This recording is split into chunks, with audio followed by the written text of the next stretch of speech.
한세윤 교수님이 나오셔서 방금 발표에 대해서 몇 가지 질의를 하도록 하겠습니다. 박 교수님, 장 교수님 나와주십시오.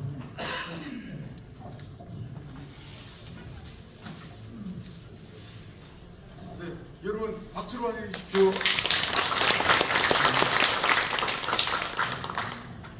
오늘 두 번째 발표를 맡으신 박환 고려학생문화연 이사님께서 정말 열광을 해주신 것 같아요.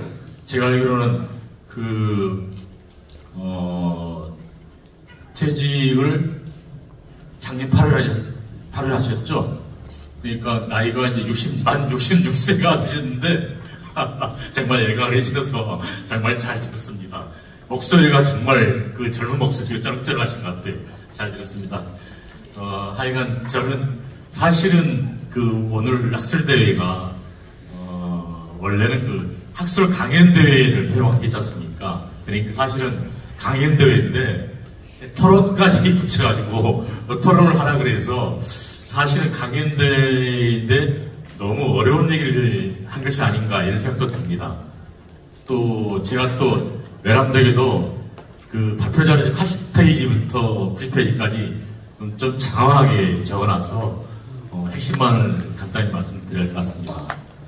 근데 사실은 어제 저녁에 제가 밤 9시 넘어서 어디를 갔다 버스 타고 집에를 가는데 버스에서 9시 뉴스가 나오더라고요. 그래서 노벨 문학상을 발표했다고 뉴스가 나오길래 외국도 수구 미국, 영국, 프랑스 누가 또 문학상 받았나 하고 자세히 듣지도 않았어요. 그래서 노벨 문학상을 발표했다길래 누군가 그래서 노벨 문학상을 핸드폰 검색해봤더니 놀랍게도 한강이라는 이름이 뜨더라고요.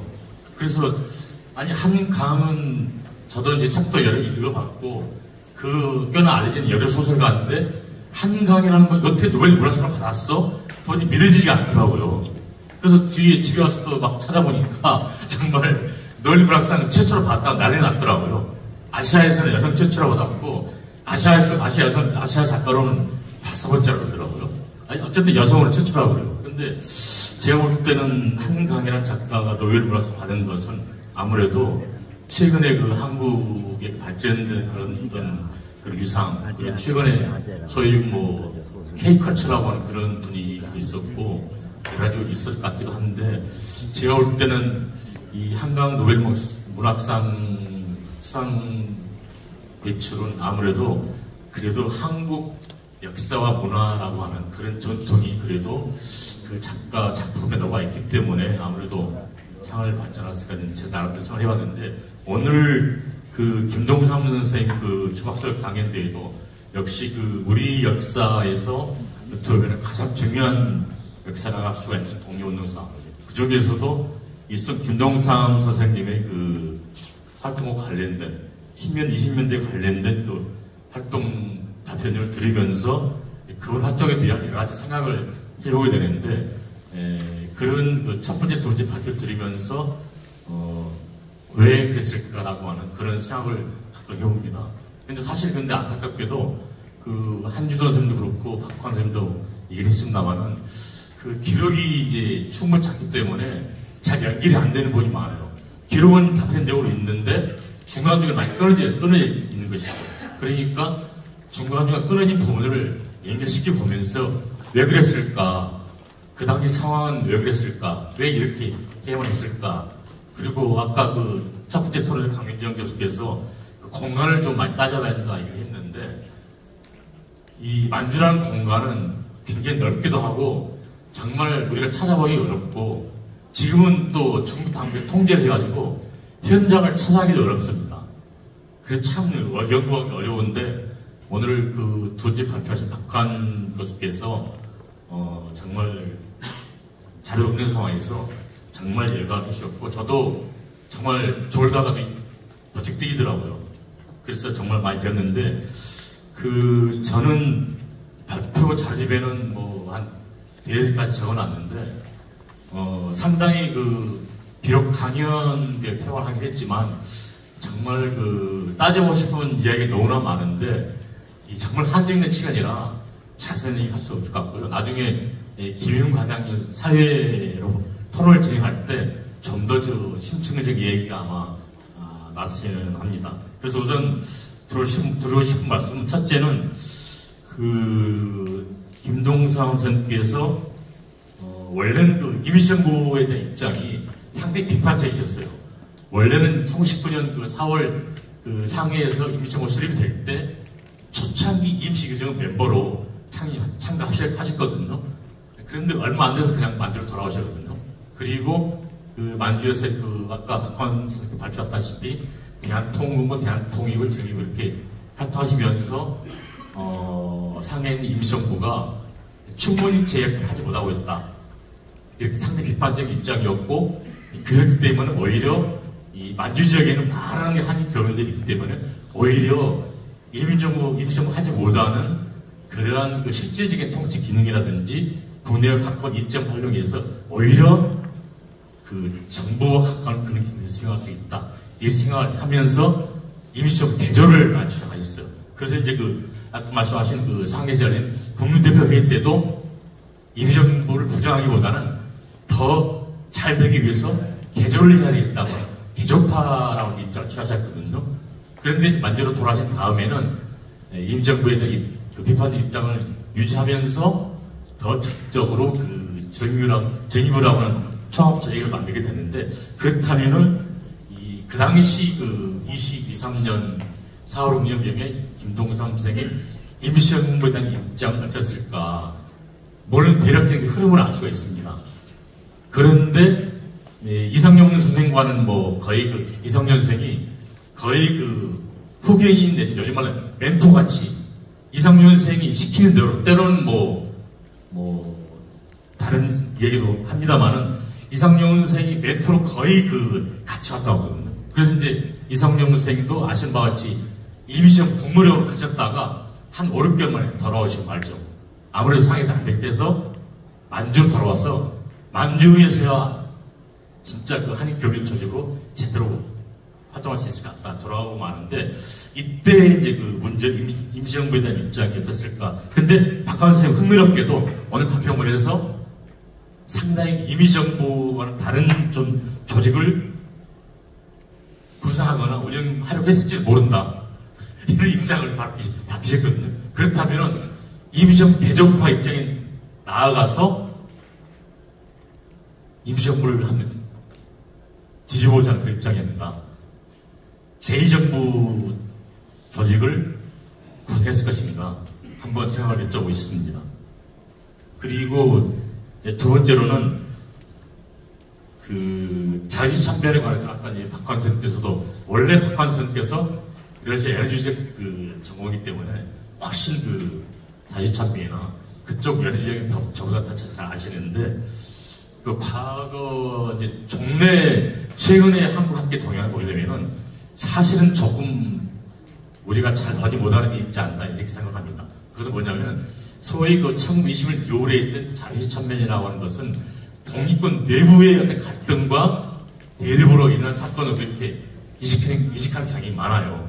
그런데 제가 볼 때는 독립군 내부의 어떤 갈등도 있었지만은 큰 요인은 독립군을 북쪽으로 올라오라 해가지고 러시아 공산당에서 우리를 오면은 그래도 지원을 해가지고 약소민족 민족평화운동을 지원하겠다고 해가지고 그쪽으로 오라고 했는데 독립군이 말하지 안 들어요. 그러니까 통합해서 되면은 우리가 더 잘 지원하겠다고 했는데, 실제로 이제 통합하는 과정에서 독립군들에게 무기도 내놔라, 일찍 지역을 모여라, 그 다음에 식량이나 구수물자도 우리가 통제하겠다고 하니까 우리 독립군들이 쉽게 말을 듣겠어요. 일본군과 싸우려고 준비했는데 총을 내놓으라고 합니다. 그걸 총 쉽게 내놓겠습니까? 잘 안 내놓죠. 그러니까 이 러시아 공산당과 코민테르 사이에서 사실 러시아 공산당 지도부하고 코민테르 지도부하고 이게 일관된 지도를 하지 못했어요. 자기들께서 싸우기도 하고 그 지도자들 사이에서 갈등이 있어가지고 제대로 우리 독립운동을 지원하거나 통제하거나 제대로 지원하지 못한 거죠. 그래서 그런 면이 아쉬운데, 아쉽게도 자료상으로는 김동근 상께서 어떻게 그 상태 파악했는지 기록이 없어요. 그러니까 우리는 상을 알 수가 없는데, 제 생각에는 그래도 김동상 선생님께서는 자유참여 소식 들었을 때 안타까움 느끼면서 내부 갈등 얘기도 생각하셨겠지만, 그래도 러시아 공산당이나 국제공산당 등에 대한 어떤 비판적인 생각도 있지 않았을까 이런 생각이 드는데, 이런 얘기를 좀 듣고 싶은 겁니다. 두 번째로. 그 다음에 이제 세 번째로는 그 파트리어집 84쪽에 있는데, 저는 그 박관석께서 김동산 선생님 리더십을 얘기하면서 정말 위대한 결단이었다, 이렇게 평가를 하는 데 대해서 동의를 합니다. 거기에 충분히 공감을 합니다. 다만 그 당시 상황을 고려해보면은 정의부 탑테라고 하는 그 결정이 굉장히 그 어려운 고뇌의 결단이었고, 굉장히 그 여러 가지 복합적인 상황을 생각해야 되는데, 제가 볼 때는 굉장히 현명한 판단이었긴 하지만 그 상황은 반드시 좋아서만 하는 상황은 아니었을 것이다. 그래서 저는 회원을 초막절되기 때문에 이 승훈수에는 이제 굉장히 좀 위대한 멘트가 해야 되기 때문에 위대한 결단이라는 표현을 썼지만, 사실 그 배경을 보게 되면은 불가피한 선택 아니면은 희생을 무슨 고육재책이 아니었을까. 그래서 퇴원을 좀 달리할 수 있지 않을까 이런 생각이 들어서 그 전후 과정을 설명하면서 좀 더 좀 설명이 필요하지 않는가. 그리고 그 여러 번 그 얘기 나옵니다만은 기득권을 포기했다 이런 얘기 했는데, 과연 김동상 선 입장에서 기득권이란 무엇이었을까? 제가 볼 때는 그래요. 그 여러 가지 통합하는 과정에서 많은 단체들이 있는데, 그 단체들이 통합한다 그러면 전부 자기 단체 중심 통합을 외치거든요. 예를 들면 이제 통일부를 해산하고 정의부로 가야 되는데, 기존 통일부 간부들이 자기 세력 근거지라든지 자기 부하들을 다 떨쳐내고 똑같은 입장에서 통합을 하는데 동의하겠습니까? 거의 대부분 단체들이 그런 기득권을 포기를 하지 않아요. 그런데 김동산 선생은 다 필요 없다, 단체 필요 없다, 다 해산하고 일대로 통합하자. 그게 개인 단체, 개인 번일로인데 그 내용을 추천했는데 정의부 간부들이 그걸 거부를 해버렸어요. 그래서 김동산 선생님은 위대한 결단이면서 한편으로는 불가피하게 정의부를 탈퇴하지 않았을까, 그런 생각이 조금 삶이 됐으면 좋겠고, 기득권에 대한 해명을 좀 일치입사 해야 되지 않을까, 그런 질문을 드리는 겁니다. 그리고 이제 마지막으로 김동삼 선께서 기록이 정확하게 나오진 않아요. 그러나 재미있는 기록이 하나 있는데요. 발표 자료집 그 88페이지 88쪽 오시면은 이 정의부에서 전후랑 잡지를 발간했어요. 그런데 이 전후랑 잡지를 재미있게도 오늘 두 번째 발표를 하신 박한 교수께서 발굴하셔가지고 감독 기억이라고 하는 책을 2017년도에 내셨는데, 그 책을 찾아보니까 전후랑 잡지, 정의부에서 발간한 그 기록물이 거의 남아있질 않아요. 그런데 어떻게 된 건지 1927년에 발간한 정의부 발간 전후라는 잡지가 그 유명한 하버드대학교 도서관에 소장되어 있습니다. 하버드대학교 소장되어 있거든요. 그러니까 국내에도 없고 일본에도 없는 이 잡지가 어떻게 해서 그 유명한 하버드대학에 소장이 됐는지 그 경위는 이제 좀 더 따져봐야 되겠습니다만, 그러니까 중요한 거는 정의부에서 발간한 잡지가 원본이 틀렸다. 그런데 거의 유일하게 남아있는 전후라는 잡지에 이 기록이 나오는데, 기록을 보게 되면은 1926년 11월에 정의부 간부 15명이 모여가지고 내부에서 비밀리에 회의를 했어요. 제가 볼 때는 정의부 핵심 주도세력이 모여가지고 정의부의 앞날 진로에 대해서 고민을 한 겁니다. 이 많은 한인 교민들을 이끌고 살아남아서 독립운동과 한인 교민 자치 조직과 많은 활동을 해야 되는데, 과연 어떻게 방향을 잡아야겠는가 논의를 했는데, 정확한 기록은 없어요. 그러나 제가 볼 때는 반드시 이 회의에 김동삼 선생이 참가했고 주도적인 의견을 필요했으리라 생각이 됩니다. 그것은 다른 기록이 나오고 있어요. 뭐냐?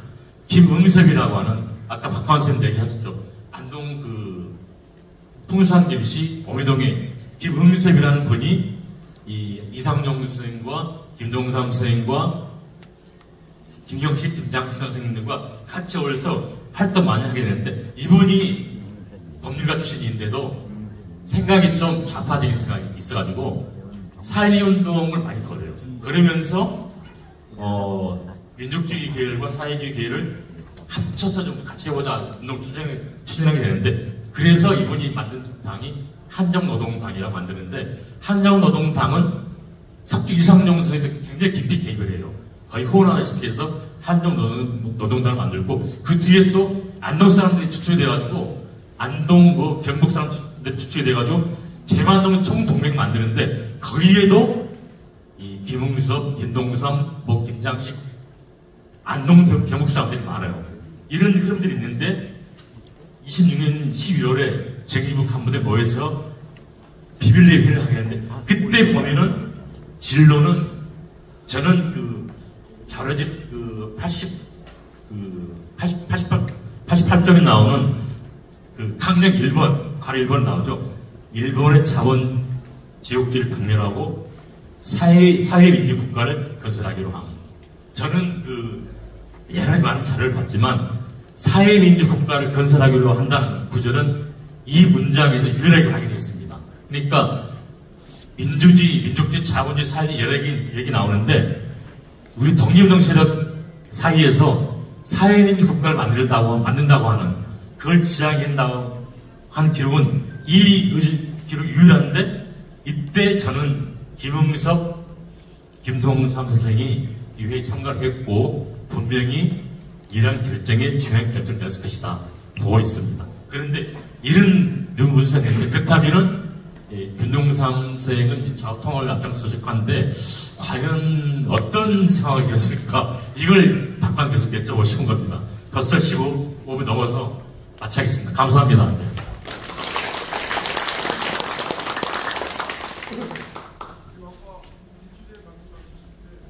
주제 발표 받았을 때 역시 우리 곁에는 진실하고 실력 있는 전문성 있는 학자님들이 꼭 계셔야 된다고 말씀드렸고 그 감회를 저도 표현했는데 역시 한 번 더 반복할 수밖에 없겠습니다. 여러분 방금 지휘해 주신 장 교수님께도 박수 부탁드리겠습니다.